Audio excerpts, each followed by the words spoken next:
1조 2천억 원. 한때 한국인의 아침을 깨우던 노란 봉지, 믹스커피 시장의 전성기 규모였습니다. 그런데 지금 이 시장이 무너지고 있어요. 이미 2023년부터 9,559억 원, 1조 원 선이 깨졌습니다. 10년 사이 수천억 원이 증발한 거예요. 더 충격적인 건 따로 있습니다. MZ세대 사이에서 믹스커피는 이제 부모님이 마시는 커피로 불려요. 브랜드 전문가들은 대놓고 맥심의 노령화를 지적하고 있고요. 어떻게 이렇게 됐을까요? 한국인의 커피 그 자체였던 믹스커피가 왜 커피 시장의 변두리로 밀려나고 있는 걸까요?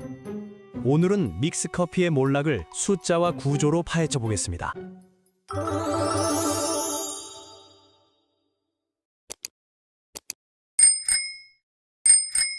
먼저 전성기 이야기부터 해볼게요.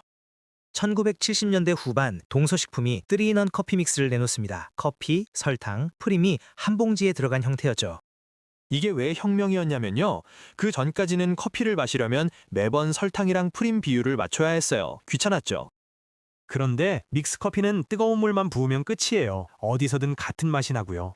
회사 탕비실, 공장 휴게실, 편의점, 마트, 어디를 가도 노란 봉지가 있었습니다. 1991년에는 네슬레가 동서식품의 커피 믹스를 벤치마킹해서 한국 시장에 진출할 정도였어요. 글로벌 식품 기업이 한국 로컬 브랜드를 따라한 겁니다. 그만큼 한국식 믹스 커피 모델은 독특한 성공 사례였죠. 숫자로 보면 더 명확해요. 2010년대 초반 커피 믹스 시장 규모는 약 1조 2천억 원이었습니다. 동서식품 맥심의 시장 점유율은 2010년 84.4%, 2011년 81%, 2012년 79.6%였고요. 거의 독점이나 다름없었어요. 한국에서 커피를 마신다는 건 곧 믹스커피를 마신다는 뜻이었습니다. 그런데 2010년대 중반부터 뭔가 달라지기 시작해요. 식품산업통계정보의 2016년 보고서를 보면 대형 할인점과 일반 식품점에서 커피류 매출이 줄어든 주요 원인 중 하나로 조제커피, 그러니까 믹스커피 판매 감소를 지목하고 있어요. 2018년 이후로는 더 뚜렷해집니다. 액상커피랑 인스턴트 원두커피는 매출이 오르는데 믹스커피만 계속 떨어지는 거예요. 한국농수산식품유통공사 통계를 보면요. 2018년 대비 2021년 조제커피 시장 규모가 16.6% 줄었습니다. 소매점 매출 기준으로는 2020년 7,879억 원에서 2023년 6,833억 원으로 떨어졌고요. 3년 사이 13%가 더 빠진 거예요. 유로모니터 기준으로는 2022년 1조 6,100억 원에서 2023년 9,559억 원으로 9.9% 감소했습니다. 여기서 1조 원 선이 무너진 거죠. 통계마다 숫자가 조금씩 다르긴 해요. 하지만 공통점은 분명합니다. 2010년대 중반 이후 믹스커피는 성장에서 정체로, 정체에서 감소로 넘어갔다는 겁니다. 왜 이렇게 됐을까요? 첫 번째 이유는 커피 시장 자체가 완전히 바뀌었기 때문이에요. 흥미로운 건요. 한국 커피 시장 자체는 줄어든 적이 거의 없어요. 오히려 2021년 기준 약 43억 달러, 한화로 4조에서 5조 원 규모까지 커졌습니다. 2000년대 초반이랑 비교하면 몇 배나 성장한 거예요. 그런데 그 성장은 믹스커피가 아니라 다른 데서 일어났습니다. 카페요. 스타벅스, 투썸플레이스, 메가커피, 컴포즈커피. 출근길에 커피 한 잔 사는 게 일상이 됐잖아요. 점심 먹고 카페 가는 것도 당연해졌고요. 홈카페의 트렌드도 있어요. 집에서 원두를 직접 갈아 마시거나 캡슐 머신으로 카페 수준의 커피를 즐기는 사람들이 늘었습니다. RTD 시장도 커졌어요. 편의점에서 파는 캔커피, 컵라떼 같은 거요. 냉장고에서 꺼내서 바로 마시면 되니까 편하잖아요. 이 모든 카테고리가 성장하는 동안 믹스커피만 제자리였던 거예요. 아니, 제자리도 아니고 뒷걸음질 친 거죠. 특히 캡슐 커피가 결정타였습니다. 2010년대 중반 이후 캡슐 커피는 믹스커피의 가장 강력한 대체제로 떠올랐어요. 생각해보세요. 캡슐 커피도 버튼 한 번이면 끝이에요. 믹스커피처럼 간편하죠. 그런데 맛은 원두 기반이라 훨씬 좋다는 인식이 있어요. 1회분 포장이라 신선도도 유지되고요. 네스프레소, 돌체구스토 같은 글로벌 브랜드에 국내 기업들도 뛰어들었습니다. 동서식품도 카누 바리스타를 내놨고요.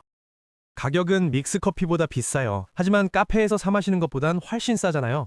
집에서 카페 퀄리티를 노리는 중간지대에 딱 자리 잡은 거예요. 인스턴트 원두 커피도 등장했어요. 카누나 루카스나인 같은 제품이요. 믹스커피처럼 물만 부으면 되는데 설탕이랑 프림이 없어요. 원두 향을 강조하면서 건강과 맛 두 가지를 잡으려는 소비자한테 어필한 거죠. 이렇게 믹스커피만의 영역이 계속 잠식당했습니다. 두 번째 이유는 믹스커피 자체의 구조적 한계예요. 조제 커피의 정의를 아세요? 볶은 커피나 인스턴트 커피에 식품 또는 식품 첨가물을 혼합한 제품이에요.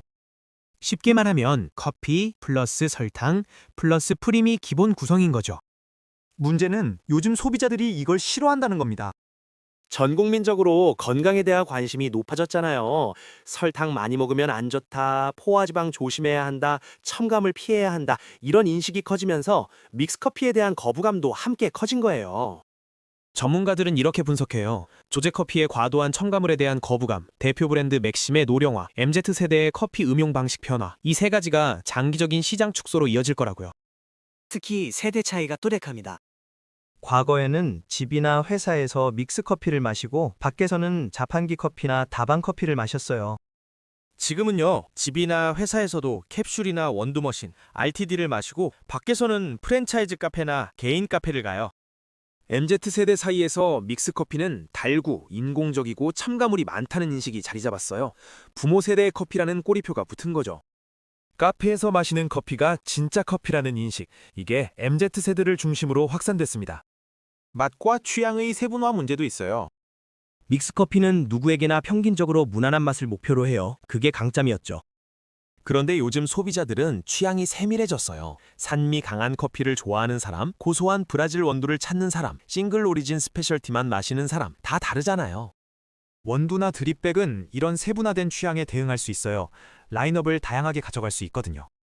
그런데 믹스커피는 제조랑 유통 구조상 라인업 세분화에 한계가 있습니다. 달달한 한 잔을 찾는 고정 수요를 제외하면 취향형이나 경험형 커피 소비는 대부분 다른 카테고리로 이동해버린 거예요. 여기서 잠깐 전체 커피 시장에서 믹스커피가 차지하는 비중 얘기를 해볼게요.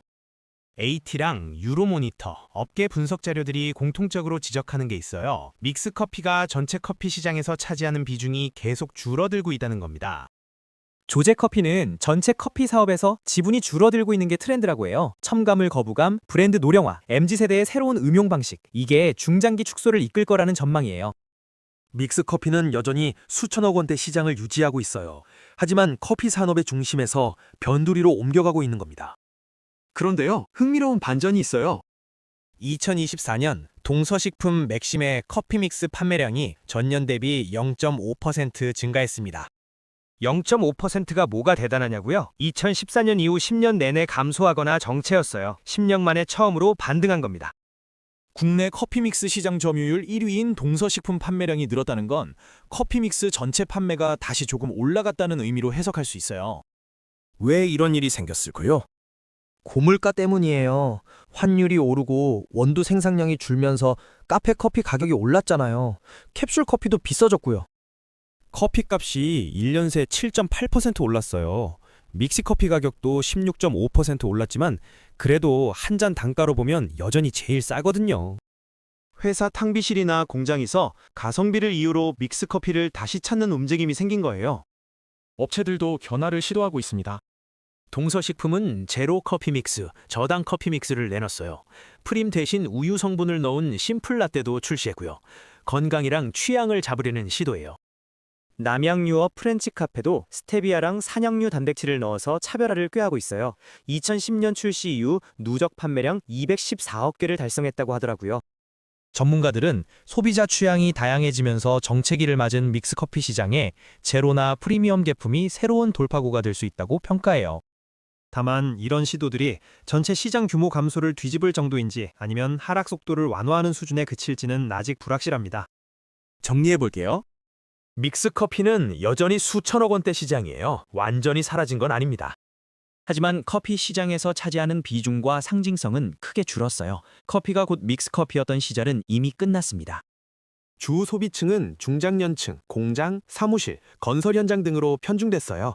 MZ세대한테는 부모 세대의 달달한 커피로 인식되고 있고요. 건강과 취향과 경험을 중시하는 커피 문화에서 설탕 플러스 프림 기반의 믹스커피는 방어하기 어려운 구조적 약점을 안고 있습니다. 그래도 완전한 퇴장은 아니에요. 고물가 시대에 가성비라는 무기가 있거든요. 싸고 간편한 카페인 공급원으로서의 역할은 여전히 남아 있습니다. 산업 전체 관점에서 보면요. 믹스커피의 몰락은 한국 커피 시장이 인스턴트에서 원두, 캡슐, 카페 중심으로 넘어간 세대 교체를 의미해요. 1조 2천억 원에서 9천억 원대로, 시장 점유율 84%에서 변두리 카테고리로, 이건 특정 브랜드의 실패가 아닙니다. 한국인의 커피 습관이 한 세대를 넘어간 결과예요. 노란 봉지의 시대는 저물고 있습니다. 하지만 완전히 사라지진 않을 거예요. 탕비실 한 구석에서, 공장 휴게실에서, 가성비를 찾는 사람들 손에서 믹스커피는 그렇게 조용히 자리를 지키겠죠. 다만 더 이상 한국 커피 문화의 주인공은 아닙니다.